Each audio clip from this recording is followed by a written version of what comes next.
What is going on, YouTube? It's your boy WahPoh and your boy It's your tired boy, Risen. joining me back again with another tier list video. Today, you guys, we're going to be covering the healer / support tier list video for DOFUS Touch. So last time we put together a damage tier list. I hope you guys enjoyed it. Looks like we got quite a bit of positive responses for that. So we're back dropping the healer support tier list for you guys. Hopefully bring some value to you guys. So yeah, we're just gonna kick it off with the Masquerader. So go ahead, Risen. Tell us what you think about Masquerader. So here's what I think about Masquerader. This is the PVM list. Let's get that clear. But Yes, I do want to briefly go over like PvP for Mask because I just want to go over my experience. When I'm in PvP and there's a Mask on the other team, you gotta find a way to handle that because you'll basically be hitting the enemy for no damage because you're only doing damage to shields when you're going against a Mask.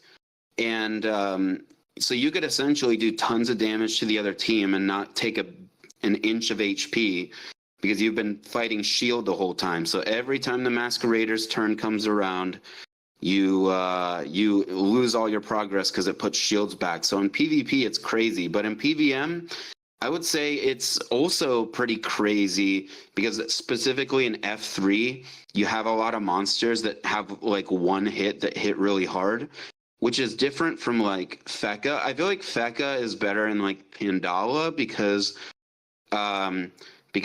there's a lot of like spells and hits that are like multiple hits but lower damage. So like, but as far as like the big hits, Masquerader is usually the one to deal with that. I'm gonna put Masquerader in the awesome tier because it's just, I mean, the enemy is going to be doing damage to the shield and not to the HP. And when the shield's out, you just reapply it and you're pretty much not taking damage. So Masquerader is, as far as support, that's where it's at, is awesome. Cool. Is that similar to like the living bag that the Enus have? Yeah, you know what? It is. Well, it's not necessarily. You know what? I would say that. Yeah, it's pretty much living bag every turn is a good way to put it. Actually, yeah. Okay. That's a good way to put it. Awesome.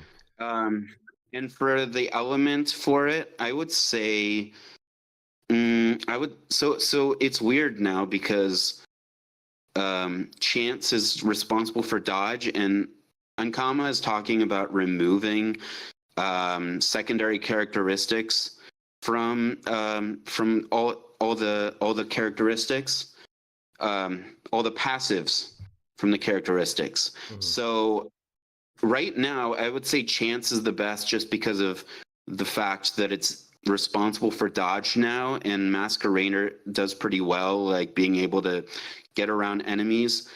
But actually, Masquerader can also put unlockable state, so I guess it's not that crazy because Masquerader has a spell called, it's like Psychosis or something like that, and it makes you unlockable, but you're also unhealable. I would say that's also kind of like an offensive kind of thing where you can make someone unhealable on the enemy team and they can't like full heal them. So it's a great way to finish someone off.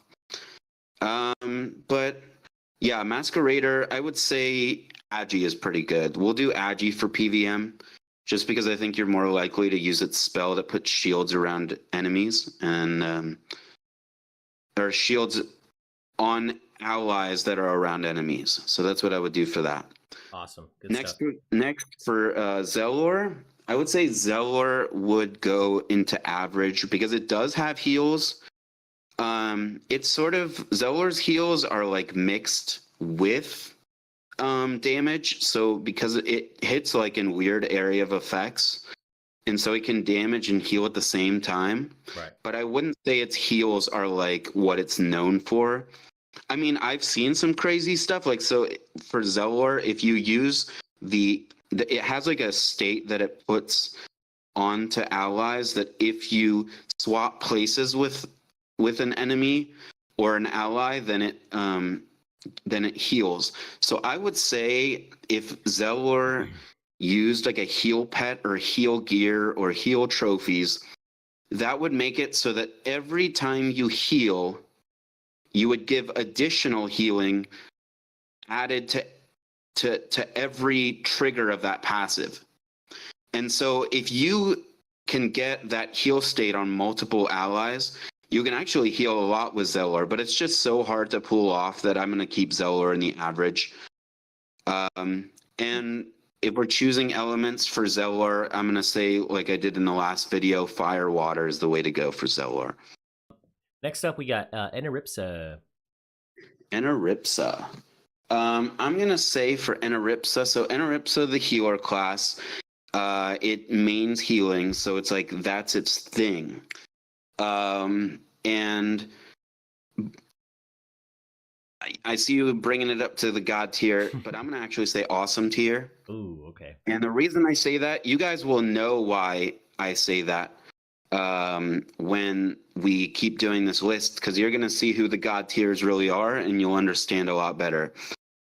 So healing and support wise, I would say Eni is so Eni used to be a lot better of a support because it used to have a bunch of different spells that would like it could reduce damage, it could it could give AP, it still gives AP, and it had other things that it could attribute to allies. And now it's just a one-trick pony with healing. So the reason I'm putting it under the awesome tier is because even though it has like the strongest heals in the game, there are so many different classes that can heal now that it's not like necessary to run an Eniripsa anymore. I mean, sure, it's huge on like PvP, but it's not number one. I would, and since this is a PVM list, I would say there are other classes that can support a lot better than Eni can. As far as its elements, I would say if you're going full support, go fire. If you're gonna make a solo build out of it, go water. And if you just want versatility, go air.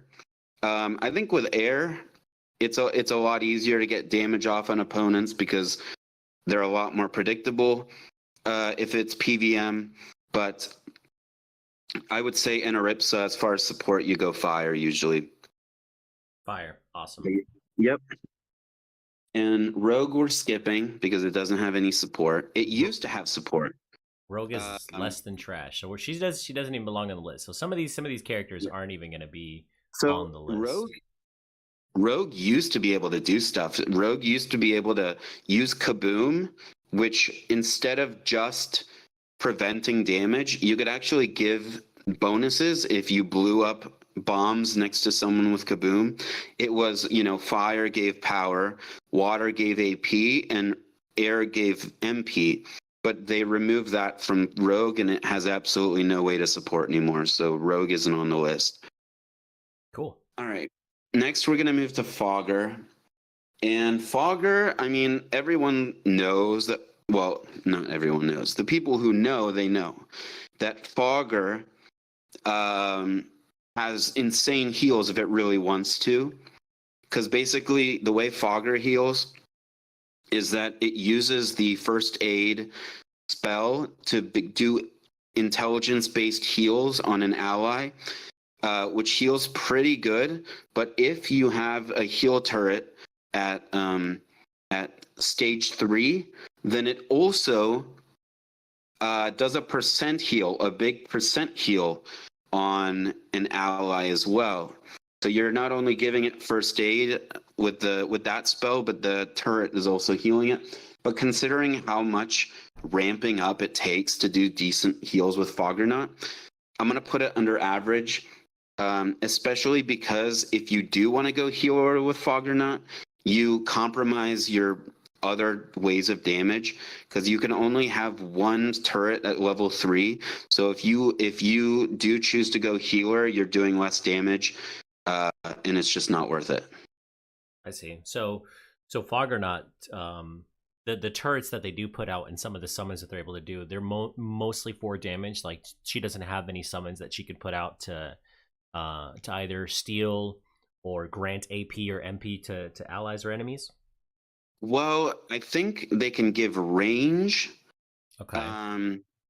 Eh, they have one damage trip, but they also can run pushback, and they have a turret that can push like 8 spaces. So as far as pushback Okay. goes, it's kind of insane damage. Yeah. But as far as support, I mean, there is also a lot of teleportation you can do with a fogger. It's kind of weird. It's like a really like advanced technique Yeah. to do a lot of that teleportation and positioning. But considering all the investment it takes, I'm just going to leave it at average for support. Interesting. Interesting. Yeah, I had a question for you. So you said she could push somebody back 8 spaces. Like, Yeah, if a character can push somebody back more spaces, does it do more pushback damage? Like if they're up it against a does. wall? Yeah, Oh, it does. it does. So the Yeah, further away they can push them, the more damage it does. right. Exactly. And Interesting. there's a stat specifically for pushback damage, which some people will build some classes specifically for pushback damage. And Wow. the interesting thing about Fog is it has a spell called Trident that lowers, I believe, it lowers pushback resistance. And so you do like crazy damage with the push turret if that's how you want to build it. That's And another cool thing about pushback damage is that it's if you can build your set right, it's really easy to get like a lot of damage at early levels because pushback damage is so easy to get really high that it's just amazing at low levels if you can really put a set together specifically for it. that is really cool. That is such a niche way to build a character, and I didn't even know Yeah, that was a mechanic until now. yeah, I love That's really that. cool. Very cool. Awesome. Okay. Um, and then Sadida? Sadida. Oh, yeah, Sadida.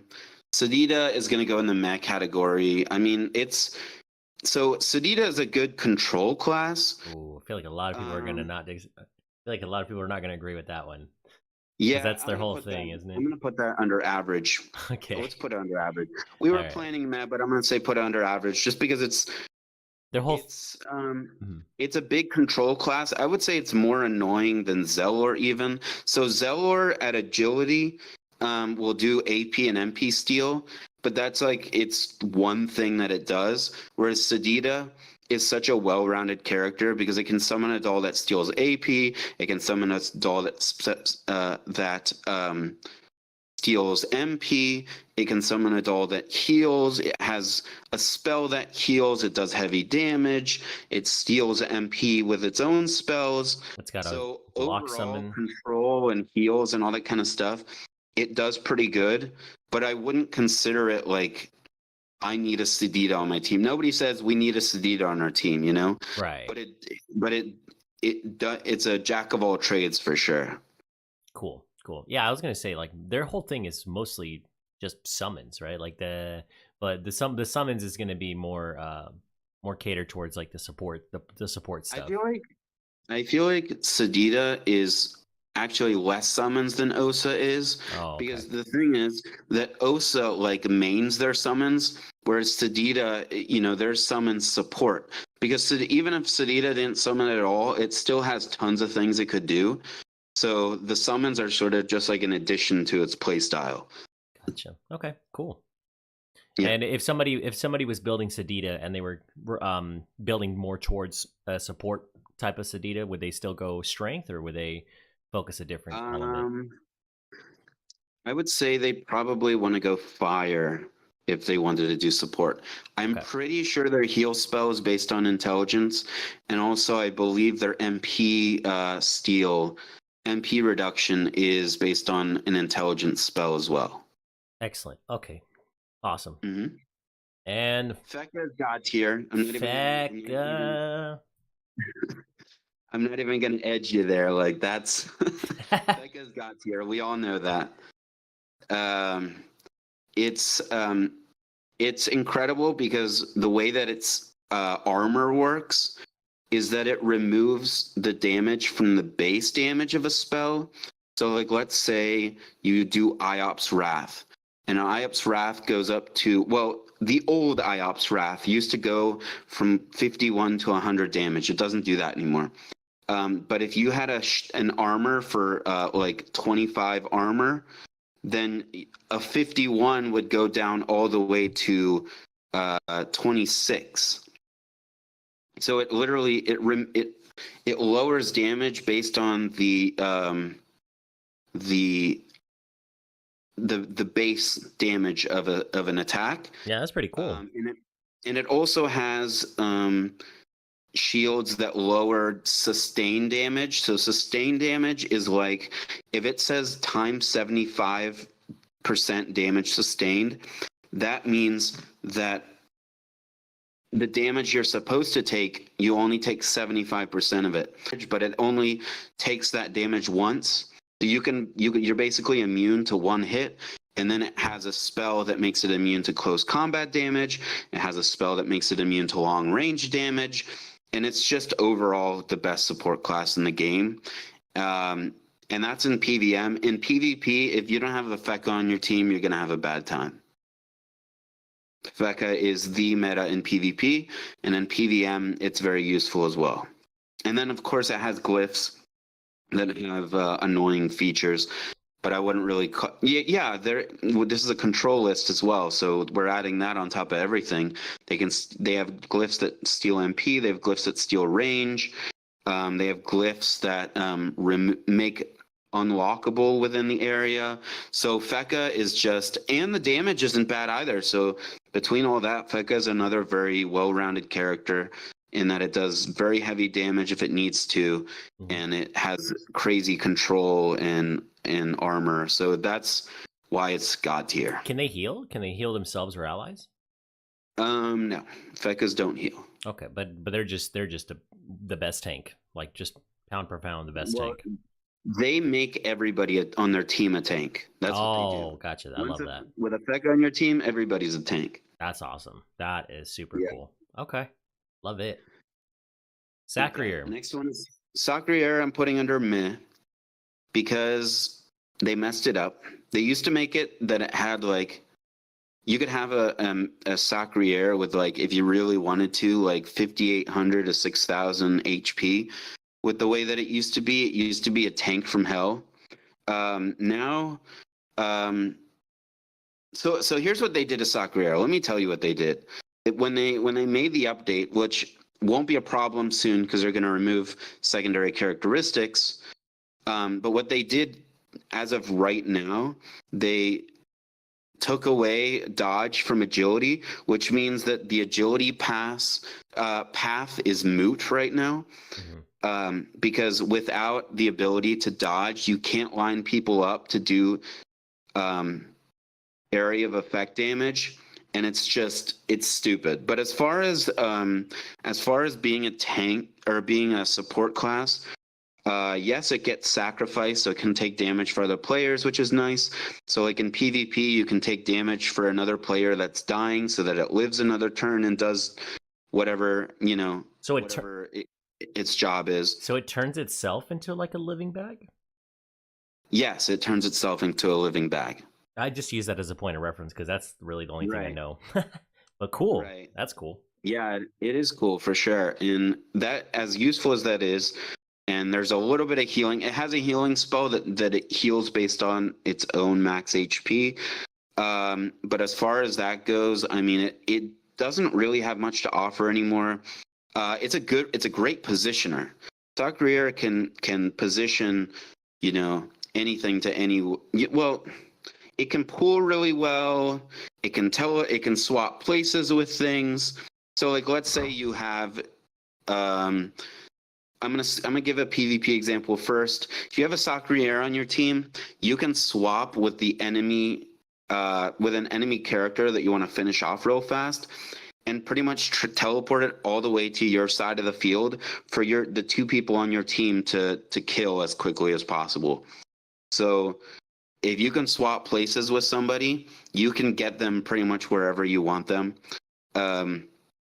And so Sacrier is great for positioning, but I'm still going to say meh because they nerfed it so hard that, It's not necessarily worth playing right now.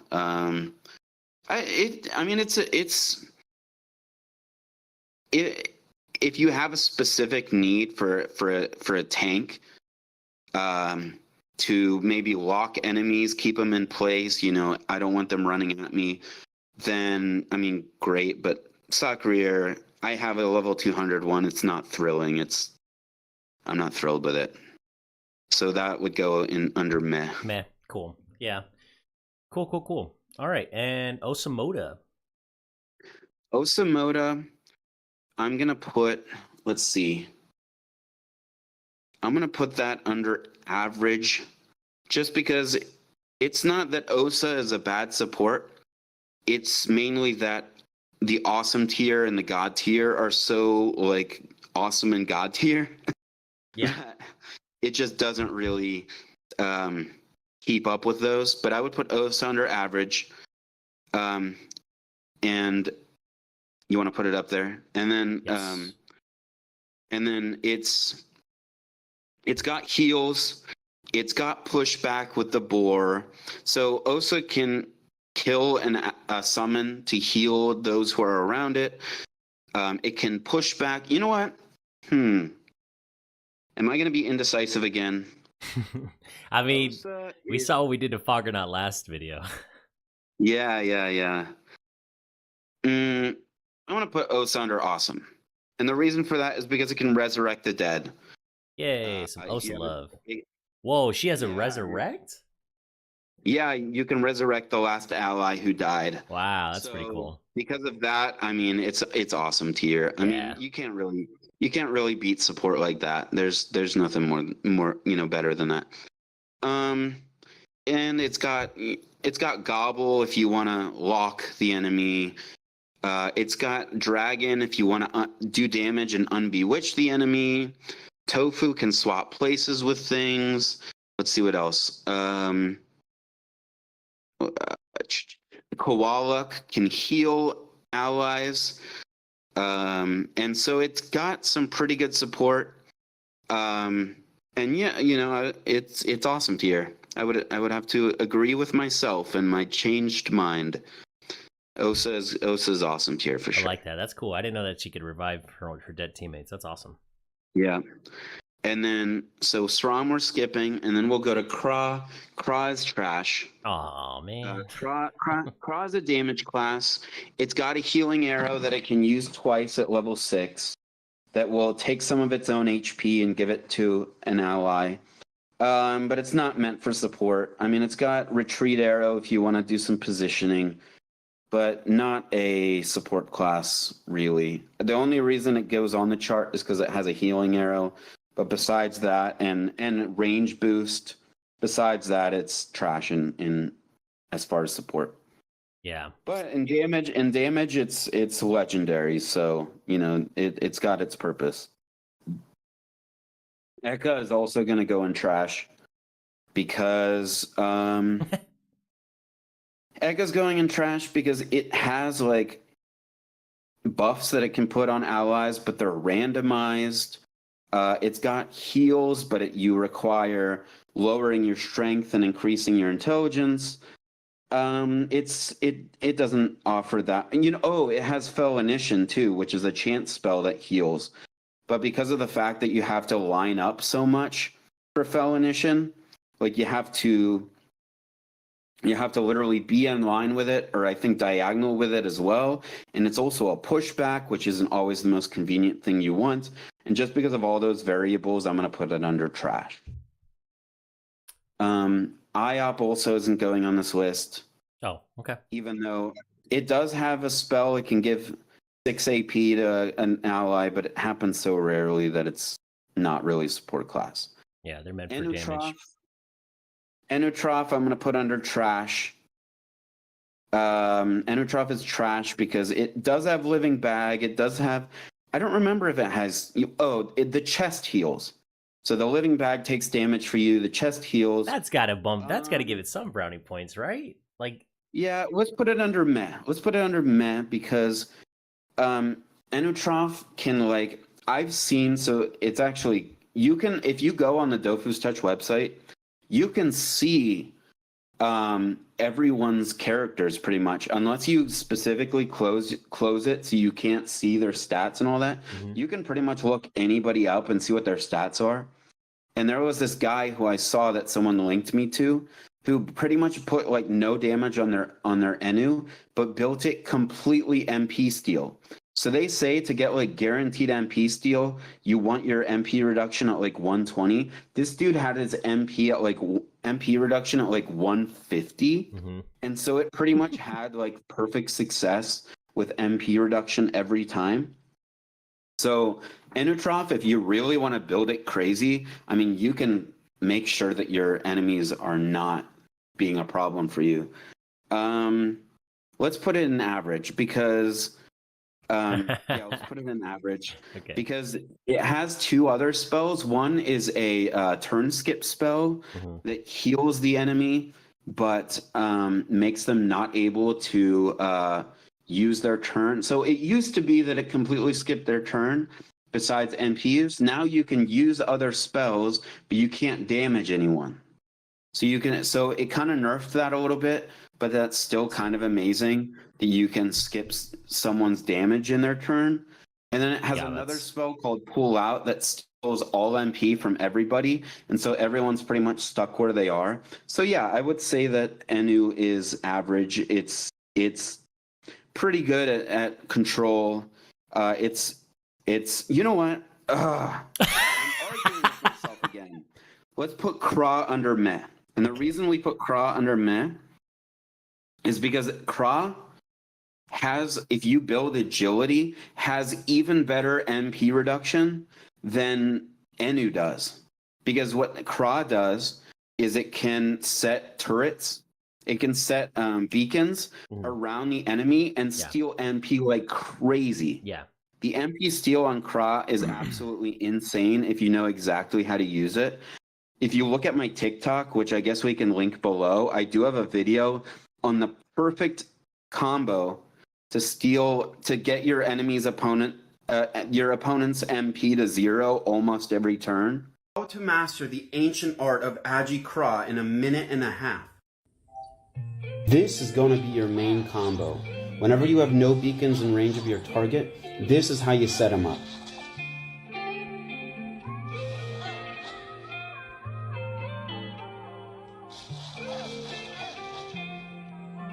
The goal of the video is to get your enemies hit by 3 beacons as often as possible. In any other case, reference the main combo.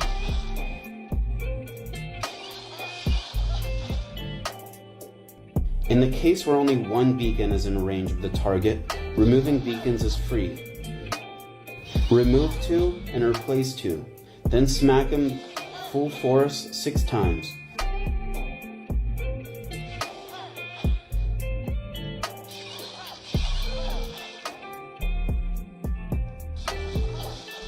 The only time you want to use Grapple Arrow is if you can pull in 2 beacons at once. Then place your third and GG.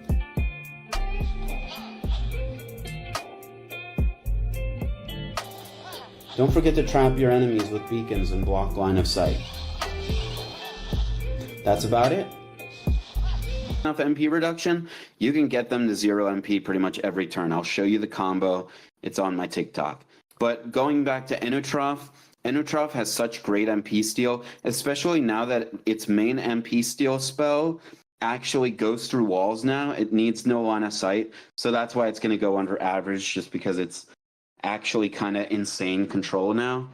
I got a question for you. That's where I'm going to put it.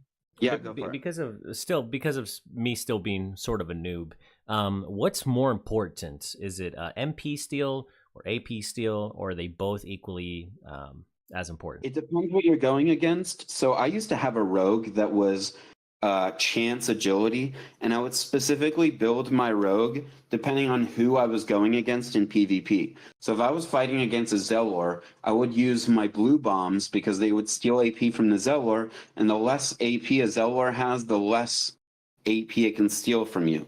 And so I was constantly preventing myself from getting AP stolen from me. Yeah.